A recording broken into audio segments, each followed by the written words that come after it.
Hey, everyone, and welcome to today's episode of Brand OTC or Brand Over the Counter, where we answer your branding questions with a faux over the counter product. Now, in today's episode, we have the product PersonaFlex, which helps you balance your personal and your business branding.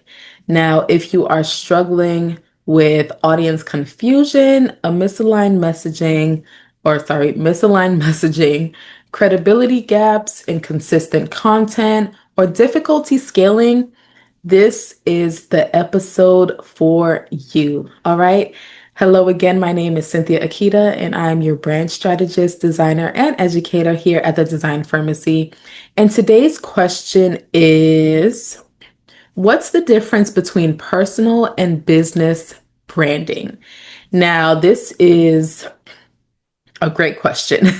I know it's something that we've all asked ourselves, we've wondered about. And even for myself, sometimes I get a little bit overwhelmed with trying to balance the two. So today we're going to talk about it. We're going to kind of have a conversation, even though I can't really talk to you back and forth. But I hope that through this episode, I can provide a little bit of clarity for you if this is something you don't really understand or you're having trouble understanding and you're not really sure what step to take. So let's get into it. So what is personal branding? Now, branding overall is the perception that your audience has of your business, the feelings that they feel, the thoughts that they have. What is the first thing that drops into their mind when your name or your business is mentioned? That is branding. And the act of branding is how you shape those thoughts, how you shape those feelings intentionally, because we only do intentional branding over here. We don't let people decide what our brand should be without having our hands in it. So when it comes to personal branding, it is literally just that, the personal version of that. So it covers your values, your expertise, your thought leadership, and more so your story, because it's literally about you. You as an individual, sorry, you are a brand. You're a walking, living, breathing brand. Um, and I'm sure it's a bit weird for me to say it like that, but it's very true. I'm sure if you have a friend, your bestest friend, you've known them for 5 years, 10 years, 20 years, right? You know everything about them. You know their quirks, their icks, their mannerisms, their voice. You know what they typically look like, how they like to dress, how they walk, the TV shows that they like, the movies they like, the fun activities that they like to do or not like to do or don't like to do. You know where they work. If they have any businesses, like that is personal. You know the individual because they are a brand, right? So if at any point in time they do something that is not like the brand that they've put out there for you to consume, then you know that something is wrong with them, right? That is branding. It's just a different way to look at it. But essentially, we are all, as people, we are all living and breathing brands of ourselves. That's personal branding. So, your personal branding, it builds trust because you as a human being are relatable. It increases visibility because people want to connect with a real person, right? And so personal branding is literally who you are. Like if you're a business coach, you're probably sharing behind the scenes moments with your clients, your client wins, mindset tips, things that help people trust that you are capable or that you are strong in your expertise, even before they start to inquire about whatever your offer may be. Branding is all about building trust. And if people can trust that you are who you say you are, then they can go miles and miles, light years with you because of that trust. And so personal branding is literally personal. It is who you personally are, how you show yourself out there, what you believe, what you're good at, your thought leadership, and mostly your story. Now, when it comes to your business branding, it is all of those things without that personal touch. And so your business branding will focus more on the identity, the mission, and the value of your company independent of the founder's personality. And I think this is where we kind of get things a bit, get the wires crossed a bit, because essentially, I typically work with solopreneurs, right? And as a solopreneur myself, a lot of what I do in my business is going to include my personality as the founder, because I'm the one who's currently running the show, right? And you're the one who's currently running the show before you get to the point where you're building a team that is more front facing and out there. I know a lot of people don't like to put their faces out there, but again, people relate with people. And so for many of us, as we are starting our businesses, or maybe you've been doing your business for a while, people are used to seeing you as the spokesperson or the representative of your business. And so that's where people get a bit confused with the personal versus business. But overall, business branding focuses on all of the things: your identity, your mission, your values, all of that, independent of your founder's personality. That is the goal. That is how it should be. And it can always exist with or without the face of the founder. That's what a business is. And if you're building your business correctly, it should exist and last without you. And I know for a lot of people, you may not have reached that point just yet, but that is the goal, and that's what you should be working towards. You shouldn't always have to be in your business. Your business can only be a successful business with longevity if it can live without you. Um, and maybe that's your goal. Maybe that isn't your goal. But at the end of the day, you're the only one who can define that. You're the only one who can clarify that. And so if that is what you want, maybe this is not just a side hustle for you. Maybe this is something that you really want to grow and turn into a legacy for your family. And in that case, it has to exist with or without you as the face or the representative of the business. I recently learned Tesla is not, it didn't even start with Elon Musk. It started with someone else, but Elon Musk has become like the face of it, right? And so that's an example of that. The people who actually started Tesla, you probably don't even know their names or who they are, but there were people there beforehand. And so that's what business is. It should exist and continue without you, which in Tesla's case, the original owners or founders, I should say, had that done. All right. Now, how do you know which one you should lead with? So I think you should ask yourself maybe two questions. So are people buying into you? Are they sewing into you, or are they sewing into your process? And so when you have more of that personal brand, people, it's almost like a TV show, especially on social media. People are just following you. They're just keeping tabs on what you're doing, what your family's doing, how your businesses or whatever it is, your hobbies, whatever it is that you're into. They're just following that and they're interested in that. But the moment people are digging into your process and how you do the things that you do, that's more so your business branding, right? So when it's solely about you and who you are, getting to know you, that is personal. When it's more so about your process, that's when it becomes business. And then in addition to that, ask yourself, is the name of your business central to your marketing? So is your face and your story doing all of the heavy lifting? An example of that is if most of your sales are coming from your Instagram DMs, and people are reaching out to you based on your name more than your business name, you're most likely operating a personal brand that's very strong, and you'll need to actually restructure or build a structure for your business brand. And so I hope that helps to give you an idea of whether you're fully operating in a personal brand or a business brand. Like, are people more so into you?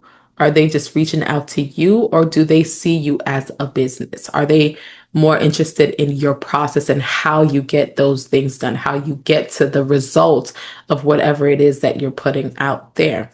And so now, why do you need both of those things? Because both of those things are necessary, but they're necessary. Everything is good. well, not everything, but most things are good in the right proportions. And you hear that in the health industry.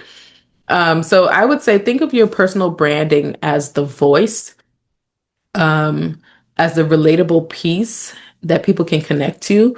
And then your business brand should be more so the vessel that's carrying things out, that's, doing the professional side of things. Because one of them, again, creates connection, but the other one builds legacy. And that goes back to the fact that, if it's actually your goal to build a business that lives beyond you, a business that your family members can continue, after your time here is up, then it's important to build that business component right, because no one can, there's no legacy in a personal brand because it requires you. It's personal, it's you. If people are not seeing your face on things, your voice on things, then it is no longer personal, right? And so that's where the business portion comes in, because it's meant to outlive you. It's meant to stand without your face being the proponent of everything that that brand is about. And so think about, Sarah Jakes Roberts and Woman Evolve. And if you don't know who that is or what that program is, you could go ahead and, you could even check Instagram or Google it, websites, all that stuff.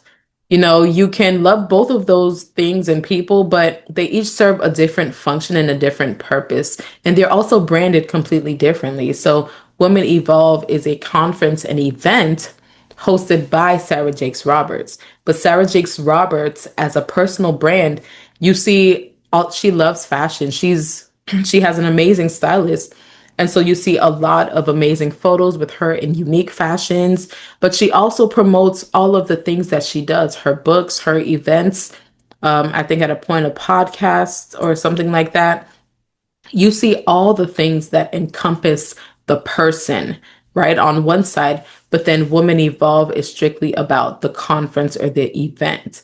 And the great thing about having a personal brand is that because it's personal, people um, give you more leeway to do whatever you want to do because it's personal, right? But when it comes to a business, you're expected to be a bit more rigid and stick to whatever the story, goal, or plan is, because this is what the business is supposed to stand for. This is what the business is supposed to do. So stick to that. You can't say, I have a business and this business sells purses, but then one day you decide the same business is going to sell ice cream and purses. I mean, maybe you could find a way, do something unique, but generally those two things don't go together, right? But if you have your personal brand and you're like, today I want to make ice cream, I want to try my hand at ice cream, and next week I'm going to show you all the purses that I bought from the store. That makes more sense because it is personal. It is your life. It is whatever you're doing on your day to day. But the business has to be a bit more rigid and stick to the plan or the goal that you've expressed to the audience who is invested in whatever it is that you do. So, you can have both sides, but they both serve completely different functions. Now, when do you lean more into one versus the other?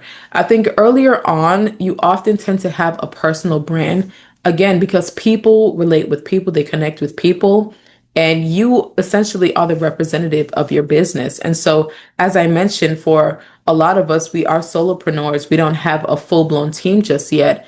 And so, a lot of our brands become very personal. People know us by name, they know our personalities because that's what we're putting out there to build the foundation of the business. And so, essentially, we're just building a heavier personal brand because our businesses are not yet independent of us. And so that's just, the early stage of things. But as you start to scale and you start to build your team and you have more processes in place, then you're going to transition into a stronger business brand in order to build that equity and to build value within your business. And so that, your team can also have a structural foundation that they're working with and long-term value along the way. And so let's say a speaker is launching a product line, they may start off with their face and their name, But over time, as it picks up, as it gains its legs or whatever they say, and, it starts to build, it gains momentum, that face or, that person, they will no longer have to use their face and their name because the brand will be recognizable enough that it lives beyond their image. So, I hope that helps to clear things up for you. Overall, your personal brand is going to get people in the room, and your business brand is what makes them stay, it makes them pay, and it makes them refer others. It's the more professional side of things. And so I hope that helped you out. If you have not taken your Brand Vitals assessment, go ahead and do that at mybrandvitals.com. It helps you to get clear on the specific parts of your brand that you need to work on. And it gives you an overall health checkup of where your brand is currently standing. It's a lot of fun, but it's a very useful and valuable tool. So go ahead and visit mybrandvitals.com to take your assessment today. And I'll catch you in the next video. Bye. Discover what sets your brand apart, then say it with confidence. What's Your Secret Sauce is a free 3-day challenge designed to help entrepreneurs uncover the unique flavor that makes their brand unforgettable. Through guided prompts, live training, and powerful clarity exercises, you'll identify what truly sets you apart and how to communicate it in a way that connects and converts. If you've ever struggled to stand out in a crowded market or explain what makes you different, this challenge will give you the breakthrough you need. You'll walk away with your personalized secret sauce recipe, a clear, compelling blend of your brand's strengths, purpose, and positioning that makes selling feel natural. Join us by visiting brandmysecretsauce.com. You're doing all the things: posting content, updating your website, running ads, tweaking your offers, but still wondering, why isn't this working? Truth is, you might be focusing on areas that look productive, but aren't actually moving the needle. The Brand Vitals assessment helps you stop guessing and start targeting. It's like a wellness checkup, but for your brand.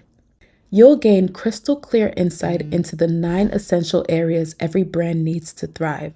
No fluff, no filler, just facts about where your brand stands and what needs your focus. Because clarity is the first step to real momentum. And when you know where to focus, you start to see progress, not just activity. Get out of busy work. Get into brand building that actually works. Take the Brand Vitals assessment now. Have you tapped into your Firmacy benefits?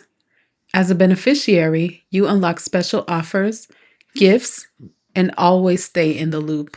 Subscribe today to receive your exclusive dose. Visit firmacybenefits.com.